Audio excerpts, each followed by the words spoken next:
Amazon has the largest marketplace in the world, but there are so many different business models within the platform. Which one is the easiest and which one makes you the most money? In this video, I'm going to talk about the 4 business models that you can do on Amazon, but no, none of them are dropshipping. If you're new to the channel and don't know who I am, my name's Sean from Seller Smart, and our mission is to help you escape the 9 till 5 and make a full-time income from Amazon. And let's face it, with AI coming for everyone's jobs, now is the best time more than ever to learn how to make money online. So who are we? We have a community of over 1,000 sellers, and our mission is to become the biggest Amazon platform in the UK. Here are some of the reviews from the amazing members in the Seller Smart Society. You like that alliteration? If you're looking to grow your Amazon business, we have a load of free resources that you can check in the description below. But if you're looking for one-on-one coaching and you want to check out our 7-figure mentorship, you can schedule a call and we'll see if we're a good fit for each other. Okay, so what are the 4 business models that we need to talk about in this video? Firstly, let's talk about online arbitrage, OA, and retail arbitrage, RA. They are very similar, so for the sake of this video, I'm just going to throw them together. Arbitrage is the act of buying existing brands and reselling them online. Next, we have to talk about wholesale. This is where you work with wholesalers, distributors, manufacturers, or the brand directly to sell their products online. Finally, we have private label. This is where you buy products, usually from China, you put your logo on them, you put your branding on them, and you sell them on your own listing. Okay, so number 1, OA and RA. Let's talk about the pros and the cons. The pros. Number 1, OA typically has higher margins than wholesale and it's very accessible. So if you've got about £1,000, you can get started and you can make sales really quickly, usually within the week. This would involve going to major retailers, finding deals, buying the products while the price is low, and reselling them on Amazon when the price is high. RA is the same thing, but the only difference is you go to the physical location. So if I was buying from Argos, instead of buying online, I would go to a physical store near me. This can be amazing because you have less competition, and more often than not, clearance sections in physical stores have really great deals, meaning you can make really high ROI. Number 2, OA is really good for consistency. This is true for me and almost everyone I've spoken to. Once they've explored other areas and found out they haven't worked, they almost always come back to OA. It's so consistent and it feels more legitimate. There's so much volatility with crypto and trading and things like that. With OA, as long as you've got the skill and you know how to analyze a listing, you know you're pretty much going to make money from it. And number 3, when you've developed the skill of sourcing an admin,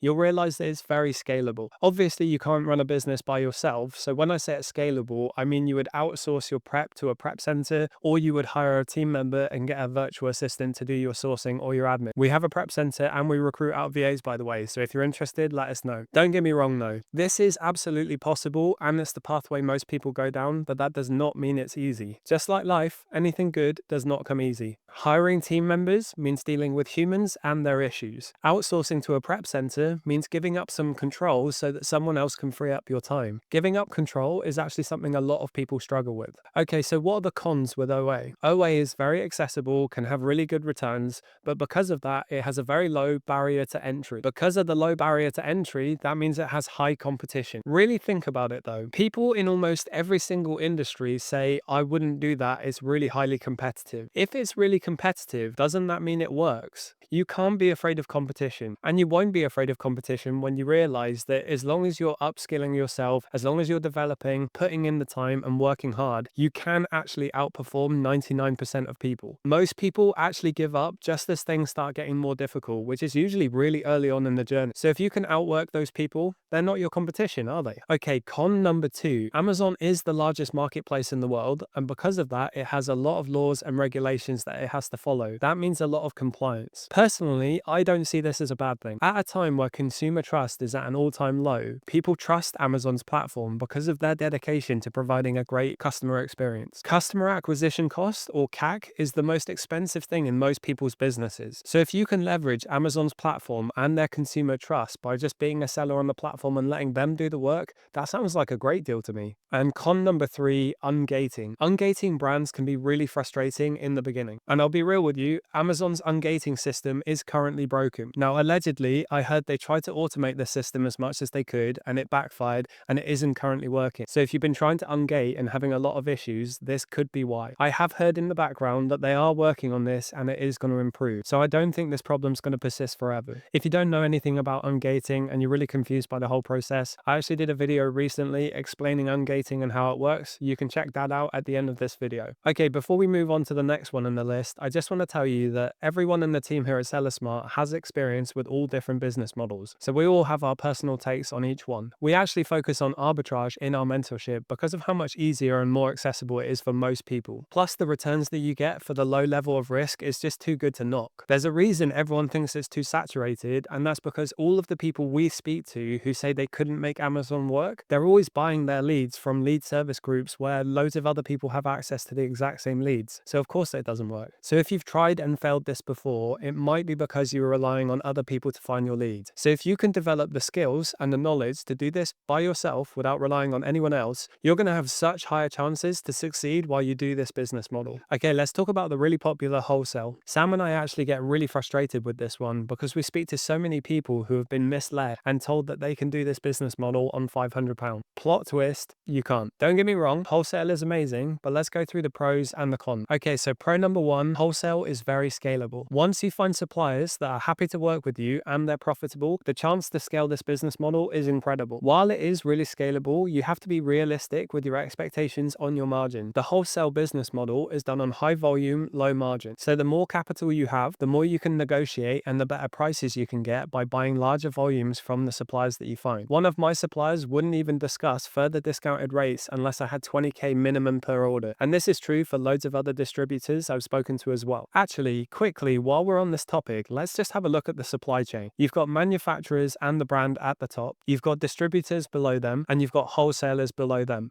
That means if you're trying to buy from wholesalers, you're actually pecking quite far down the chain, and you need to look for a long time before you find good enough suppliers that have the margins you're looking for, typically about 30% ROI as a VAT registered seller. Distributors are much better, but they require more capital because you have to buy in larger volume. Brand direct is even better, but let's be real, if you've heard of the brand, you cannot afford them. This is much better if you go to mum and pop, small brands that no one's heard of. Pro number two with wholesale is that sometimes Amazon requests documentation like safety data sheets, and if you do wholesale with good suppliers, you're much more likely to be able to get these documents. Typically with OA, if a product requires a safety data sheet or other compliance documents like that, you're not going to get them from the retailer, so you just move on to the next product. Fair warning though, being able to get these documents from your suppliers is not a guaranteed thing. You need to make sure that the supplier is good and can provide those documents if Amazon requests them. Pro number three with wholesale is that the revenue can be really addictive, especially if you're sourcing products with really high sales per month. Remember that the margin in wholesale is typically lower, but the revenue can look really tasty. A good rule in business though is that revenue is for vanity and profit is for sanity. So what are the cons with wholesale? Number one, wholesale is probably the most chased after business model on Amazon. Seems everyone and their mums wants to do it. So just like with OA, its accessibility and its popularity does mean it has higher competition. That's actually one of the reasons you can't do it with £500, even if people tell you that you can. You're going to be competing against other sellers that have much larger capital, which means they can just outbid you in a volume game. Number two, it takes a long time to find good suppliers. When I got into wholesale, I was looking for 2 months, 12-hour days in front of a PC 7 days a week before I found a good enough supplier that would actually work with me. And the only reason I won him over as a supplier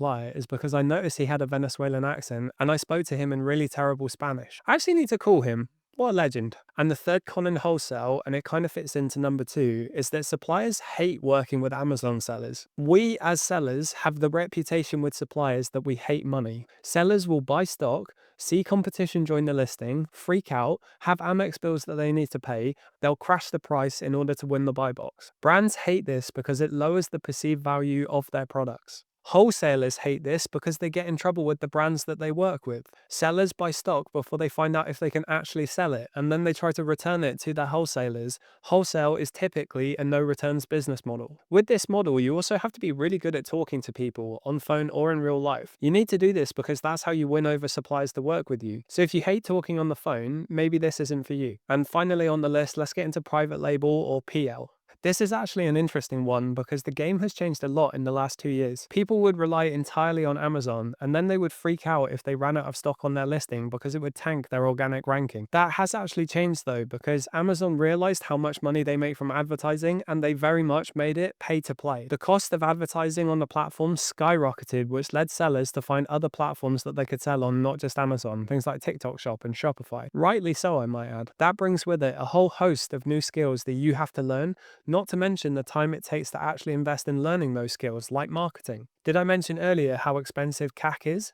But let's talk about the pros of private label. Number one, PL typically has much higher margins than OA and wholesale. However, there is a lot more risk associated to this. You might invest a lot of capital in a product that doesn't sell, and then it costs you more money in storage fees to store that stock that won't sell. Plus, as I just mentioned, the cost of advertising is skyrocketing, so that larger margin is dwindling over the last few years. Pro number two is that you get to own your own listings for the brand that you're developing. This means that no one else can jump on the listing and tank the price, which unfortunately does happen in OA and wholesale. Pro number three is if you do a really good job and you build a fantastic brand on Amazon, you have the potential to sell that business. It's almost impossible to sell an OA business, and it's very challenging to sell a wholesale business, plus they're not worth as much. Building your own brand, if you've done it well, can lead to really good exits. But what are the cons of PL? Number one, China. The Chinese sellers on the platform are essentially ruining it for everyone, and I mean that for the consumers as well. They can rip off your ideas very quickly. They flood the platform with fake goods, damaging consumer trust. Allegedly, this is why regating is happening so frequently recently, because they're trying to deal with the fake products on the platform. You have to tip your hat to Amazon on that one, because they are trying to actually fix that problem. Con number two with PL is that it has much higher risk than the other two models. You have to put forward a lot of capital for products that might not sell,